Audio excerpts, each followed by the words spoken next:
UP चुनाव में अब सबकी निगाहें इस बात पर लगी हैं कि अखिलेश यादव कहां से चुनाव लड़ते हैं और अखिलेश यादव की सीट को लेकर सस्पेंस लगातार बना हुआ है। समाजवादी पार्टी अखिलेश यादव के लिए एक अदद सुरक्षित सीट की तलाश में जुटी है। अखिलेश की जीत तो ज्यादा मुश्किल नहीं होनी चाहिए, लेकिन समाजवादी पार्टी जीत का अंतर और चुनावी संदेश को भी ध्यान में रख रही है।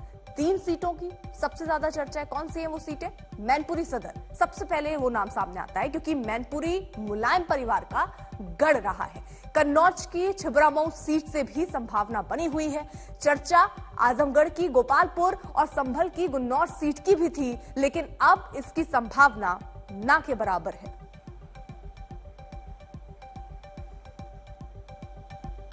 तो ये पहली संभावना, सबसे प्रबल संभावना मैनपुरी सदर के लिए ही नजर आ रही है। गढ़ बताया जाता है समाजवादी पार्टी का। दूसरी संभावना छिबरामऊ कन्नौज में पड़ता है, वहां की दूसरी संभावना नजर आ रही है। तीसरी संभावना गोपालपुर की नजर आ रही है। हालांकि प्रेस कॉन्फ्रेंस जब किया अखिलेश ने, उस समय उन्होंने इसके संकेत दिए थे कि आजमगढ़ की जनता से पूछकर वो आगे फैसला लेने वाले हैं कि उन्हें कहां से चुनाव लड़ना चाहिए। लेकिन सस्पेंस अभी बना हुआ है।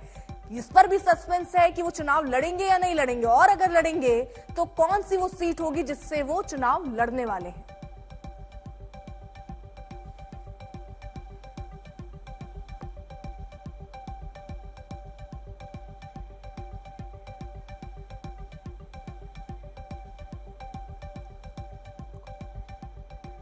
कुमार अभिषेक हमारे साथ, हमारे सहयोगी इस वक्त जुड़ चुके हैं। कुमार अभिषेक, देखिए सस्पेंस जो है वो गहराता जा रहा है और विपक्ष को भी, मतलब बीजेपी लगातार इसको लेकर सवाल भी पूछ रही है कि अभी तक लग रहा है सुरक्षित सीट अखिलेश यादव अपने लिए तय नहीं कर पाए हैं। लड़ेंगे भी या नहीं चुनाव? देखिए, लड़ेंगे या नहीं लड़ेंगे इस पर भी सस्पेंस बना हुआ है। हालांकि अखिलेश यादव ने जो कल प्रेस कॉन्फ्रेंस की है उसमें उन्होंने कुछ इशारे साफ किए हैं। जैसे उन्होंने बातों बातों में इस बात का जिक्र किया कि हो सकता है कि उनका चुनाव योगी आदित्यनाथ के पहले हो जाए, यानी कि मुख्यमंत्री योगी का जो चुनाव है बिल्कुल आखिरी चरण गोरखपुर में है, और उन्होंने एक तरीके से इशारा किया कि हो सकता है उसके पहले हो जाए। तो आजमगढ़ इस वजह से कहा जा रहा है कि शायद अखिलेश यादव आजमगढ़ से चुनाव न लड़े। चर्चा गुन्नौर की भी थी, क्योंकि 2 बार मुलायम सिंह यादव वहां से चुनाव जीत चुके हैं और गुन्नौर यादव बहुल सीट है, संभल की है, पश्चिम की है। लेकिन गुन्नौर से भी समाजवादी पार्टी ने लगभग अपना कैंडिडेट तय कर दिया है। रामखिलाड़ी यादव को टिकट दे रहे हैं, ऐसी चर्चा है। 2 सीटें बेहद अहम है इस वक्त, जिस पर की सबसे ज्यादा इस वक्त चर्चा चल रही है, और सबसे आगे कोई सीट है तो वो मैनपुरी की सीट है। देखिए, मैनपुरी कहा जाता है कि जो यादव लैंड है, यानी कि जो मुलायम सिंह यादव के नाम से जाना जाता है, इटावा, मैनपुरी, कन्नौज, फर्रुखाबाद, ये तमाम इलाकों में कहा जाता है कि मुलायम सिंह यादव और उनकी यादव परिवार का गढ़ है। और ऐसे में अभी भी 3 सीटें जो हैं वो मैनपुरी में समाजवादी पार्टी के पास हैं, और समाजवादी पार्टी की तरफ से अगर माना जाए तो सबसे आगे कोई सीट चल रही है तो मैनपुरी सदर की चल रही है, जिस पर चर्चा यह है कि अखिलेश यादव वहां से चुनाव लड़ सकते हैं। दूसरी सीट छिबरामऊ की है, जो कि कन्नौज की है, और कन्नौज कहते हैं ना अखिलेश यादव के दिल के बेहद करीब है। डिंपल यादव वहां से सांसद रह चुकी हैं, अखिलेश सांसद रह चुके हैं, तो कन्नौज भी वो दूसरी सीट हो सकती है, कन्नौज की छिबरामऊ। लेकिन जो आखिरी फेज में चुनाव है आजमगढ़ का, अखिलेश ने खुद ही कहा है कि वो जनता से पूछ करके तय करेंगे, क्योंकि पहले वहां से वो सांसद हैं। तो कुल मिलाकर उनका इशारा जरूर यह है कि शायद वो आजमगढ़ से चुनाव न लड़ें। गुन्नौर से भी चुनाव नहीं लड़ेंगे, ये भी लगभग तय है, क्योंकि वहां दूसरा कैंडिडेट तय हुआ है। ऐसे में 2 सीटें बचती हैं जिस पर तमाम नजरें टिकी हुई हैं। एक मैनपुरी की सीट है और दूसरी कन्नौज की छिबरामऊ। ठीक है कुमार अभिषेक, रहिए जरा आप साथ। देखिए, उधर योगी आदित्यनाथ का भी ताबड़तोड़ हमला जारी है। योगी ये कह रहे हैं कि समाजवादी पार्टी अभी से बैकफुट पर है, दूसरी सूची तक अभी तक जारी नहीं कर पाई है।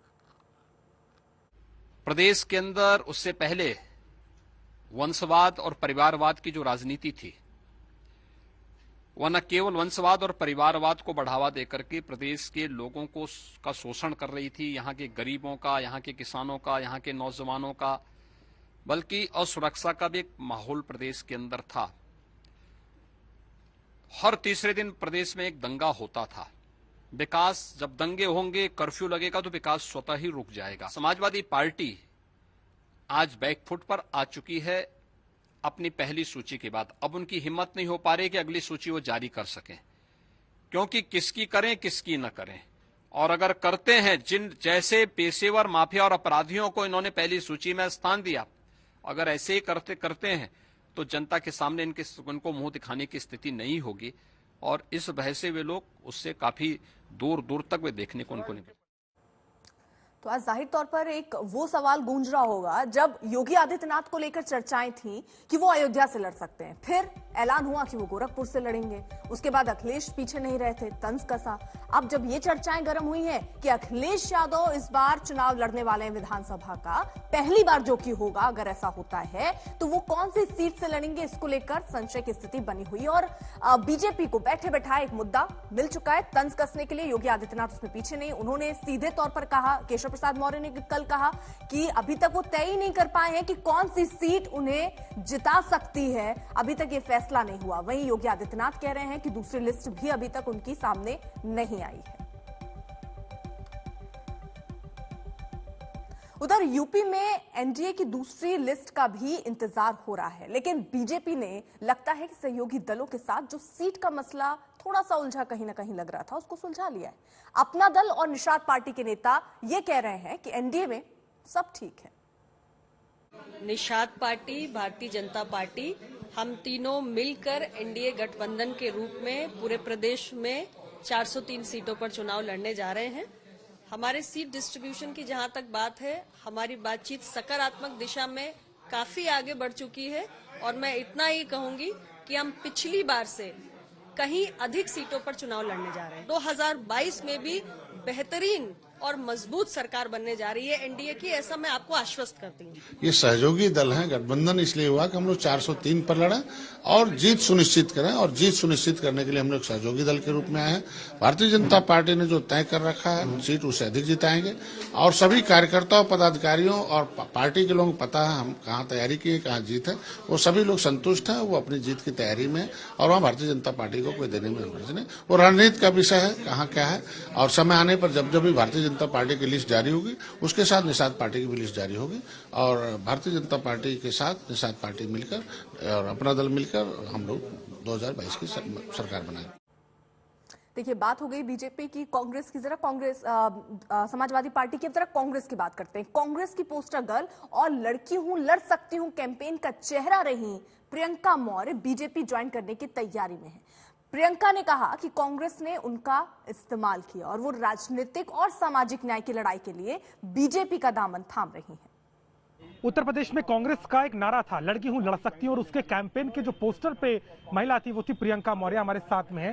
कांग्रेस में थी लेकिन आज हमें बीजेपी में दिखाई दे रही है। आज बीजेपी में दफ्तर में आना कैसे हुआ आपका? मुझे काफी दिन से यहाँ पे लोग कांटेक्ट कर रहे थे और जिस तरीके की पीछे कांग्रेस में मैं काफी समय से पूरी मेहनत से लगी हुई थी, कार्य कर रही थी, लेकिन जिस तरीके से मुझे आहत किया गया, सिर्फ नाम दिया गया है कि लड़की हूं, एक स्लोगन लड़की हूं लड़ सकती हूं, लेकिन लड़ने का भी मौका नहीं जहां पे मिलता, ऐसी जगह पे समय अपना देते रहना मुझे समझ में नहीं आया। बिकॉज बहुत सारे लोग मुझसे ये कह रहे हैं कि आपको समय ही कितना हुआ है, तो मैं इतना ही कहना चाहूंगी कि बाल सफेद करके ही तजुर्बा नहीं आता। जो लड़की कांग्रेस में लड़ना चाह रही थी, इच्छा रख रही थी, वो वहां नहीं लड़ पाई, क्या बीजेपी से लड़ना चाहती है टिकट से? मैं किसी भी महत्वाकांक्षा के साथ मैंने कांग्रेस भी ज्वाइन नहीं किया था और आज भी मैं पार्टी कोई भी ज्वाइन करना चाहती हूँ तो मैं अपने मदद के दायरे को बढ़ाना चाहती हूँ। यही एक कारण है कि मैंने पॉलिटिक्स ज्वाइन की है, क्योंकि मैं डॉक्टर हूँ, सोशल वर्क काफी समय से कर रही थी।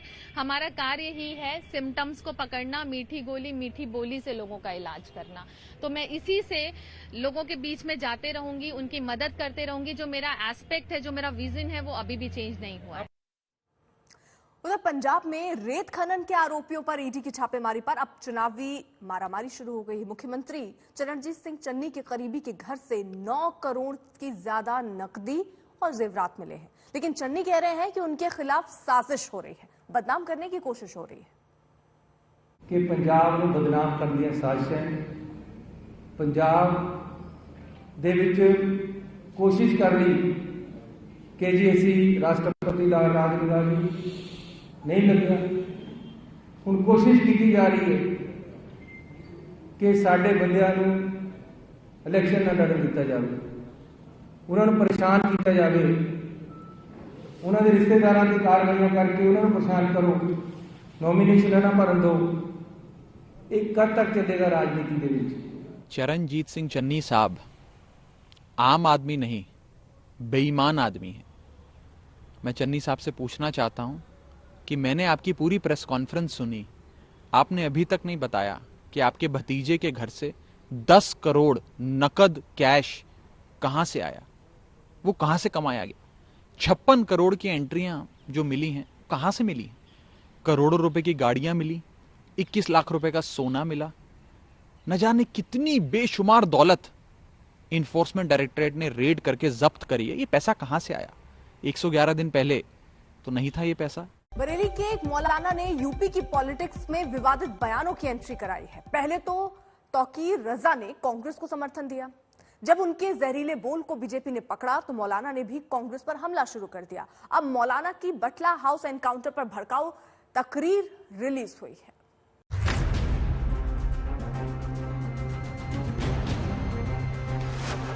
उत्तर प्रदेश की सियासत में मौलाना तौकीर रजा ने बवाल काट रखा है। मौलाना ने मंगलवार को कांग्रेस का समर्थन किया था और बुधवार को कांग्रेस पर ही हमला करना शुरू कर दिया। बरेली के कांग्रेस महानगर अध्यक्ष अजय शुक्ल के घर प्रेस कॉन्फ्रेंस कर मौलाना तौकीर रजा ने कहा कि बटला हाउस एनकाउंटर में मरने वालों को शहीद का दर्जा मिलना चाहिए। उन्होंने कहा कि हम हमेशा कांग्रेस के खिलाफ रहे हैं, लेकिन 2009 में कांग्रेस के साथ थे। मुसलमानों ने आपको पैरोल पर छोड़ा है।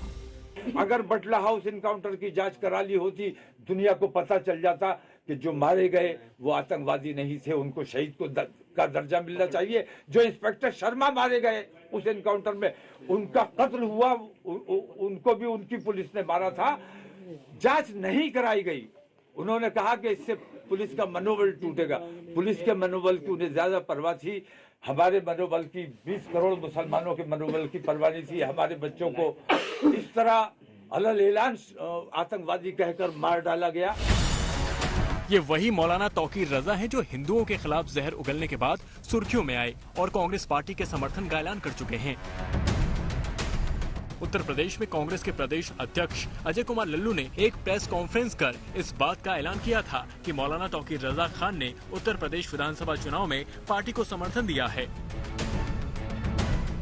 समीकरणों की राजनीति नहीं, धर्मों की राजनीति नहीं, जाति की राजनीति नहीं, इस बार उत्तर प्रदेश में मुद्दों की राजनीति होगी और युवा, नौजवान, किसान, गांव, गरीब, महिलाएं उत्तर प्रदेश में कांग्रेस की सरकार बनाने जा रहे हैं। पूर्ण बहुमत से आदरणीय प्रियंका गांधी के नेतृत्व में सरकार बनाने। जैसे ही बीजेपी ने मौलाना की जहरीली तकरीरों पर उन्हें घिरा, मौलाना एक ही रात में कांग्रेस के समर्थन से पलटी मार गए। अब एक तरफ तो तौकीर रजा कांग्रेस की मुखालफत की बात कर रहे हैं, दूसरी तरफ प्रियंका गांधी और राहुल गांधी के बारे में कह रहे हैं कि भाई बहन की यूपी ही नहीं बल्कि पूरे देश को जरूरत है। आप सोच के देखिए किस प्रकार की ये घृणा की बात है, घृणा की पराकाष्ठा है, हाइट ऑफ हेट्रेड, जिसमें स्पष्ट रूप से एक मौलाना कह रहे हैं कि अगर हमने खुला छोड़ दिया अपने युवकों को तो धर्म विशेष का नाम लेकर कह रहे हैं कि हिंदुओं को हिंदुस्तान में रहने की जगह नहीं मिलेगी, देश छोड़ के जाना पड़ेगा। और तो और उसी लाइन में वो कहते हैं आगे कि हिंदुस्तान का नक्शा बदल के रख देंगे, हिंदुस्तान का नक्शा बदल जाएगा। हिंदुस्तान का नक्शा बदलने वाले लोग, जिन लोगों के मंसूबों में इस प्रकार की कारसादी है कि वो हिंदुस्तान के नक्शा को बदलना चाहते हैं, कानून की व्यवस्था को पलटना चाहते हैं, स्वाभाविक रूप से वैसे लोगों का समर्थन कांग्रेस पार्टी लेती है। ये कोई कांग्रेस पार्टी के लिए नया विषय नहीं है। अब तौकीर किसकी तरफ है ये समझ में नहीं आ रहा, लेकिन उनके जहरीले वीडियो रिलीज होने के बाद वो बीजेपी पर भड़क रहे हैं। मैंने आज तक भड़काने की बात नहीं की है, मैंने मिलाने की और प्यार मोहब्बत की बात की है। भड़काने का लफ्ज मेरे साथ जो है ये ज्यादती है, मेरे ऊपर अन्याय है। मैं एकता और भाईचारे की बात करता हूं। अगर ये आपको भड़काना लगता है तो 20 लाख मुसलमानों का कत्ल, क्या ये एकता की बात है? तो फैसला आप लोगों ने करना है और पूरा देश देख रहा है। देश को ये फैसला, और खास तौर से देश के हिंदू को ये फैसला करना है कि जो मरने के लिए, अपने देश पर जान देने के लिए, अपने देश की एकता के लिए और शांति के लिए जान देने के लिए आ गए, वो देश के दुश्मन है या वो जो देश के देशवासियों को कत्ल करने की बात करते हैं वो देश प्रेमी है। मौलाना तौकीर रजा ये भी कह रहे हैं कि वो समाजवादी पार्टी में मंत्री रह चुके हैं, लेकिन सबसे ज्यादा दंगे समाजवादी पार्टी के कार्यकाल में ही हुए हैं और उनमें बेगुनाह मुसलमानों को जेल में डाला गया था, इसलिए कांग्रेस को मौका मिलना चाहिए। समाजवादी की तरफ वो खुद नहीं गए हैं। 5 साल पूरे भारतीय जनता पार्टी की सत्ता का मजा लिया, मुसलमानों को गालियां बकी और अब समाजवादी में चले गए, शिफ्ट हो गए। वो खुद शिफ्ट नहीं हुए हैं, आरएसएस ने उन्हें डायरेक्शन देके शिफ्ट कराया है। और मेरा मानना ये है कि कल अगर किसी वजह से, हमारी लापरवाही की वजह से अगर समाजवादी की सरकार बनती है तो वो देश के लिए और प्रदेश के लिए बेहद घातक साबित होने वाली है, क्योंकि योगी आदित्यनाथ के जो काम बाकी रह गए हैं या आरएसएस जो उनसे काम लेना चाहती थी, जो काम पूरे नहीं हो सके, वो काम अखिलेश से लिए जाने हैं और अखिलेश आने वाले उत्तर प्रदेश के नीतीश कुमार साबित होने वाले हैं। आपको बता दें कि तौकीर पर पहले प्रधानमंत्री नरेंद्र मोदी के खिलाफ अपमानजनक टिप्पणी करने की वजह से केस दर्ज हो चुका है। इसके अलावा उन्होंने कथित तौर पर हिंदू समुदाय के खिलाफ धमकी दी है। बरेली से कृष्ण गोपाल राय के साथ आज तक ब्यूरो। अब जरा बात मौलाना तौकीर रजा की, जहां मौलाना तौकीर रजा को लेकर सियासी बवाल मचा हुआ है। उनके बाद अब बात होगी मुस्लिम वोटरों को धर्मगुरु क्या बड़े सवाल दे रहे हैं।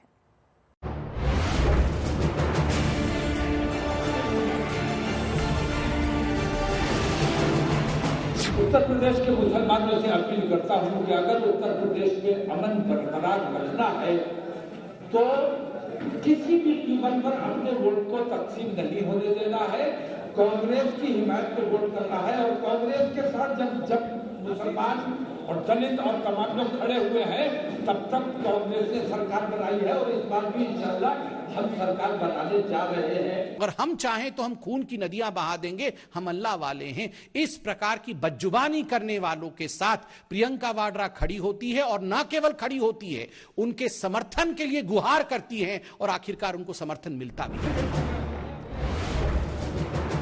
उत्तर प्रदेश के चुनावी दंगल का ये ट्रेलर है। अब खुल्लम खुल्ला कांग्रेस और बीजेपी की चुनावी लड़ाई धर्म पर आ गई है। वजह है बरेलवी मुसलमानों के धार्मिक गुरु और इत्तेहाद मिल्लत काउंसिल के अध्यक्ष मौलाना ताकीर रजा खां का कांग्रेस के समर्थन में आना। धर्मगुरु ने कांग्रेस को जिताने के लिए मुसलमानों से अपील की है। वहीं प्रियंका गांधी की इस तस्वीर के साथ कांग्रेस ने सोशल मीडिया पर लिखा, बीते दिनों आला हजरत बरेली शरीफ के मौलाना ताकीर रजा खां साहब की कांग्रेस महासचिव श्रीमती प्रियंका गांधी जी से मुलाकात हुई थी। मौलाना ताकीर रजा जी ने उत्तर प्रदेश विधानसभा चुनाव में अपनी पार्टी से चुनाव न लड़ाने का फैसला करते हुए उन्होंने अपनी पार्टी का पूरा समर्थन कांग्रेस पार्टी और कांग्रेस पार्टी के उम्मीदवारों को दिया है। 5 राज्यों में हो रहे चुनाव में भी उन्होंने अपने समर्थकों को कांग्रेस के समर्थन के लिए कहा है। इधर मौलाना ताकीर रजा ने कांग्रेस का समर्थन किया, उधर एक पुराने बयान को लेकर बीजेपी ने प्रचंड प्रहार किया। कांग्रेस पर हमला करते हुए पूछा, हिंदू विरोधियों का समर्थन क्यों?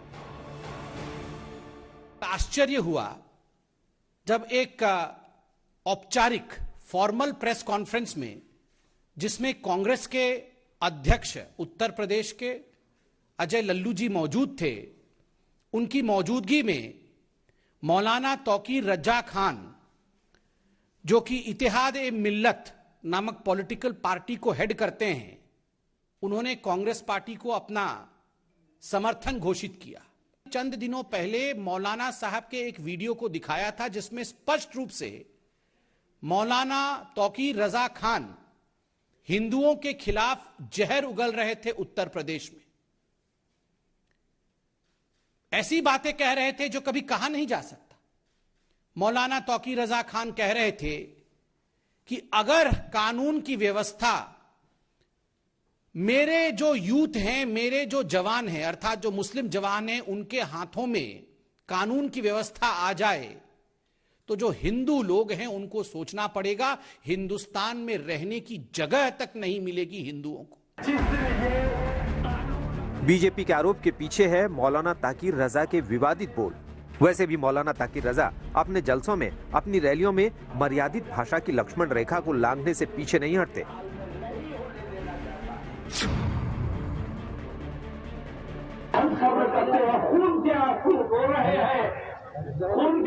पी रहे हैं, उससे मिला रहे हैं, समझ रहे हैं। हमारी बहन बेटियों की इज्जत से खिलवाड़ किया जाता है।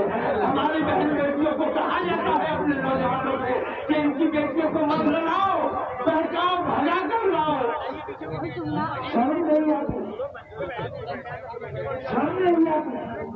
हेलो, रायने मार रही उनका खून पी के रह जाते हैं क्योंकि हम अपने मुल्क में अमन चाहते हैं, लेकिन अब हमारी सभ्यता पैमाना टूट चुका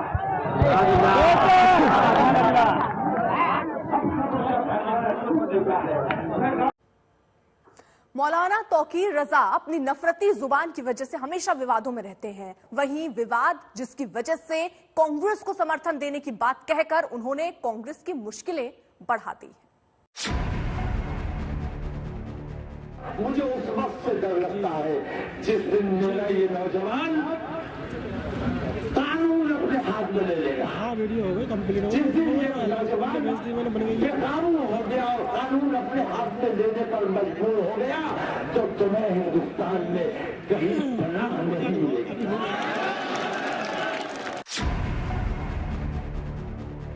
और करो कि असल में आतंकवादी अगर कोई है, अगर ईमानदारी से, दयानतदारी से अपने दिल पर हाथ रखकर गौर करने बैठ जाओगे मेरे हिंदू भाइयों, तो तुम्हें दिखेगा कि मुसलमान असल में आतंकवादी नहीं है।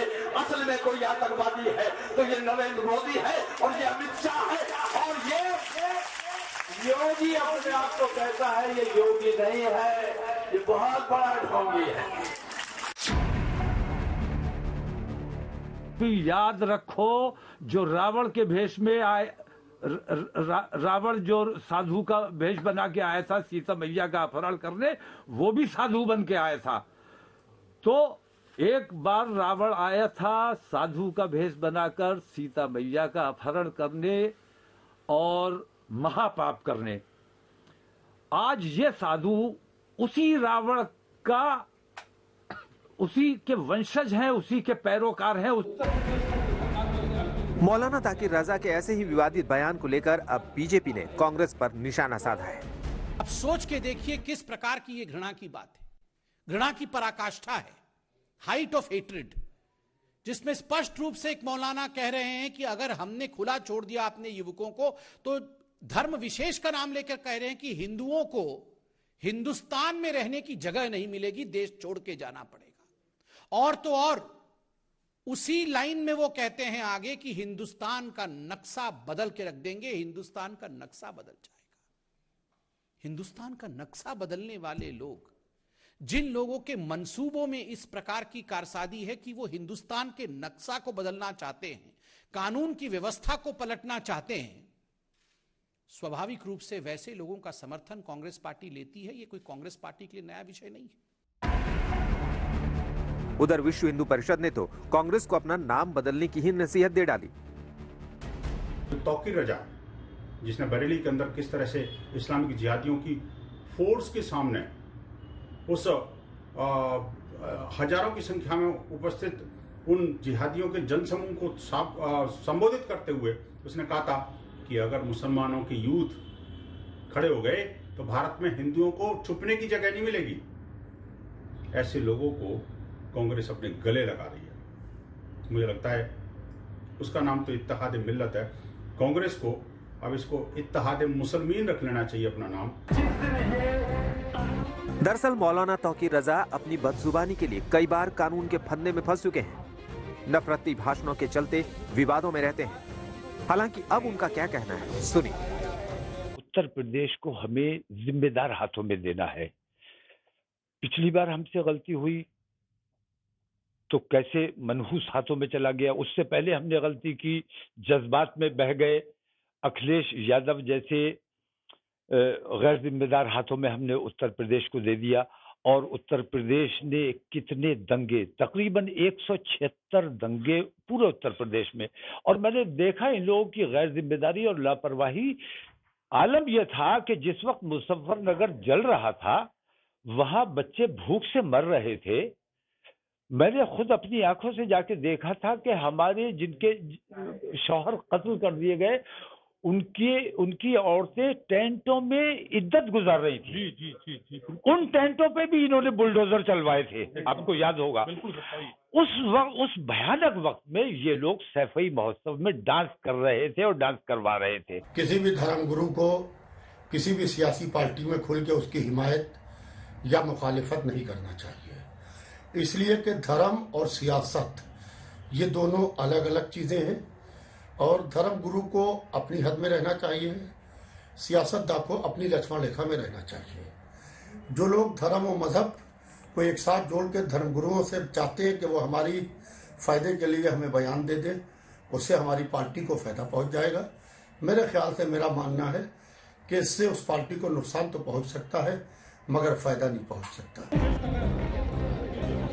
मुस्लिम धर्मगुरु का कांग्रेस के समर्थन में आना, all India Muslim personal law board का ओवैसी को जिताऊ उम्मीदवारों को उतारने की सलाह देना, समाजवादी पार्टी का कैराना में पलायन के आरोपी को टिकट देना और बीजेपी का 20 बनाम 80 की लड़ाई का नारा बुलंद करना, ये ध्रुवीकरण और तुष्टीकरण नहीं तो क्या है। लेकिन सवाल ये है कि सियासी दांवपेच के बीच मुसलमान खुद को कहां खड़ा देख रहा है। आज तक ब्यूरो।